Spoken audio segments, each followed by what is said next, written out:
Buddhism या बुद्ध मत। Buddhism जो बानी सिद्धार्था गौतम हुयो।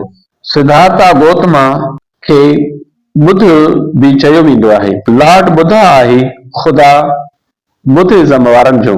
बुद्धिज्म जी शुरूआत 600 BC सदीअ खां थी आहे। हिन जा पैरोकार सिर्फ़ बुद्ध जे बुत जी पूॼा कंदा आहिनि।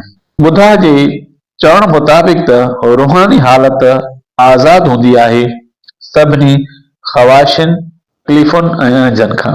उन अमल खे निर्वाणा ऐं ॿीहर जनम चइबो आहे। बुद्धिज्म जी आलमनि खे मोन कसन ऐं नफ्स चयो वेंदो आहे। बुद्धिज्म वारनि जो मज़हबी किताब त्रिपिटक आहे। बुद्धिज्म जे मज़हबी किताब जी ॿोली पाली आहे। हिंदुइज्म जो न को मख़सूस बानी आहे ऐं न ई को ख़ासि अक़ीदो। ब्रह्मा जी माना आहे ख़ल्क़ींदड़, शिवा जी माना आहे तबाह कंदड़, विष्णुअ जी माना आहे हिफ़ाज़त कंदड़। वेदनि जी ज़बान संस्कृत आहे।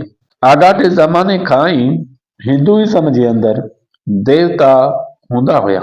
हिंदू देवी देवताउनि जी पूॼा कंदा हुआ। हिंदू हर आला शइ जी पूॼा कंदा हुआ।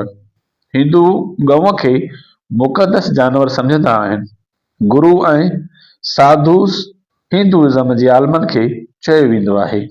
वेदनि में निहायत अहम इबादत खे ज्ञात्री मंत्रा चवंदा आहिनि। हिंदुइज्म में ॿीहर वारे जनम खे मञींदा आहिनि। जैनिज़म भी पिणु इंडिया जो मज़हब आहे।